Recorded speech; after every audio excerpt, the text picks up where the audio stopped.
Ma'am, I ngasi mari suba blog ne aina semduse ado aina ngasi semduiba aigi blog topic se yen leiruge yen leibase ahingba ne aina leiduse ado nahange khoina yen gumba chabadi khogi frozen neba direct ahingba do khogi yumda khogi chicken center daga direct ahingba phangbo do sidadi yang wana chaiba ko adu do akhoi cho paw phaunare ba moigi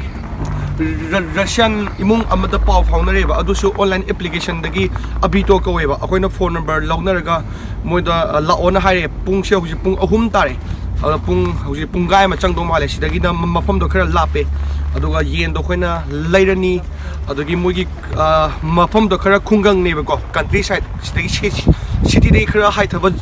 jaga neba ado khoina kaigino yen se leidu do har kanda yen sumaina yumgi type daga chabdo Manipur ka compare to the Manipur na chab si hin nungai ai wakhanda ado khoi hoji to chatlaga isana horen semja dune ado ai ma'am ai leiba chatlugi ge ma'am su yingbiyo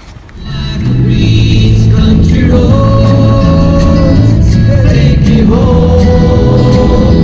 to the place I belong West Virginia mountain mama take me home do yo do re aduga lambi je khoi gi checking ma'am lei aduga mamang chagol sena bi nupi ne chagolam asi se khoi gi village area ne ba ko moi se city de gi khoi ji pungai ma change lag ba je mafam do ado khoi phone tong na ga hang nari ye karamba yum no krai da no no moi na ha ba address do di lai re ba ko ado mi do laga lagi di hai aduga laga kandoga ai ulagi moi kamai yen loge ga do asi moi gi gate silere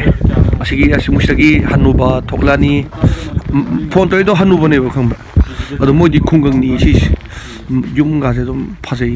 sai si moi gi khara village area ne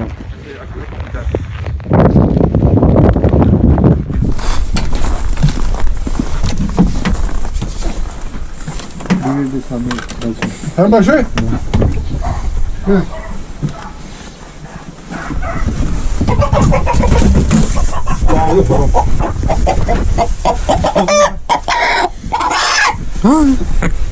Cho cái phần đồng chí. Chị này. Phải không? Đi xem con đó. Phải chứ. Buông đi chứ. Không được đâu.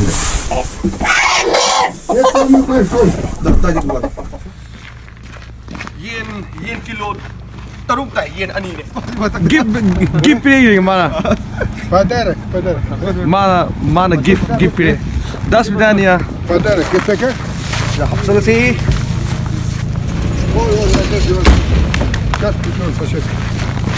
chanam su khara lausale aduga kilo chanam je kilo da 179p hingi ka bi kilo da 269 no man moi loi chau da ne de ta ngi ha ma'am aina akhoi na ngai cha ba yen do asi gi yen chine ba aduga akhoi na ngasai Leiruba yen do na amane na ngai dum cha ba yen se akhoi ngasi cha do yam ki khena do ne mahau na ngai di sum ba frozen nga ne akhoi do room da yore hojik se aduga aina hojik khoina lei ba yen ani do si lei aduga khwai lum ba asi yen chine ba si de kilo 3 taram ne ba aduga asi su 3 me ado manga makai taruk ki chang ne ko dum mal ai wa khanda ado matung dung semto ga kada manga di phangani ado hren khoi kang na ngorani ado mayam da lurek ba gi jang do ado su chereke ngasai gi jang do khoi thong bo lore si na khoi gi angau bo sina fry ne sina kaleja amet pa sina athong ba makan ga kaleja ga mayam khoi to chak sing chaba lore aduga chak chaba loi ba ga walking oi thoklei ne chaba tum na ba ado mayam aigi ahum suba blog te ko aina comments tawbiramo nungsinaba nupa nupi sing haibada maming ibiramba sing do adugi comments kay do ay lem na kisu mangan jaroy aduda nupa nupi gi maming ibiramba sing do ay moi gi damakta ay gi site gi ay manab sing gi site gi locker so idna ay tawjiram gi adugi video su ay semakke aduga mayam bye ay subscribe tawbiramo tawdaba sing yauraga di aduga mathangi videos amuk thagalake ꯅꯨꯡꯉꯥꯏꯇꯦꯗꯣ ꯍꯥꯏꯕꯤꯔꯝꯃꯣ ꯃꯌꯥꯝꯗ ꯁꯨꯝ ꯑꯗꯨꯒ ꯃꯅꯤꯄꯨꯔꯤꯁꯤꯡꯁꯦ ꯁꯨꯃꯥꯏꯅ ꯔꯁꯤꯌꯥꯗ ꯂꯩꯔꯤꯁꯦ ꯑꯩ ꯈꯛꯇꯁꯨ ꯅꯠꯇꯦꯕ ꯑꯩꯒꯤ ꯁꯦꯅꯤꯌꯔꯁꯤꯡ ꯂꯩꯔꯝꯕꯁꯨ ꯌꯥꯎꯏ ꯑꯗꯨꯒ ꯑꯩꯒꯤ ꯃꯈꯥꯗ ꯑꯩꯒꯤ ꯕꯦꯠꯁꯇ ꯃꯌꯥꯝꯁꯨ ꯂꯩꯔꯤꯕ ꯍꯧꯖꯤꯛ ꯑꯇꯣꯞ ꯁꯤꯇꯤꯗ ꯑꯗꯨꯗ ꯑꯩꯈꯣꯏꯒꯤ ꯌꯦꯟ ꯐ꯭ꯔꯣꯖꯟꯒꯤꯗꯤ ꯉꯥꯛꯇ ꯆꯥꯏꯕ ꯁꯨꯝꯕ ꯌꯦꯟꯁꯦ ꯑꯩꯈꯣꯏꯅ ꯆꯥꯅꯤꯡꯉꯀꯥꯟꯗ ꯌꯨꯝꯒꯤ ꯇꯥꯏꯞꯇꯒ ꯆꯥꯅꯤꯡꯕꯗꯣ ꯑꯩꯈꯣꯏꯅ ꯁꯨꯃꯥꯏꯅ ꯆꯥꯏꯌꯦꯅ ꯑꯩꯅ ꯚꯤꯗꯤꯑꯣ ꯑꯇꯦꯟꯕ ꯑꯣꯏꯅ ꯑꯩꯅ ꯁꯤꯌꯔ ꯑꯣꯏꯅ ꯇꯧꯖꯕꯅꯦ ꯃꯌꯥꯝ ꯌꯥꯏꯐꯔꯦ ꯃꯌꯥꯝ ꯕꯥꯏ ꯕꯥꯏ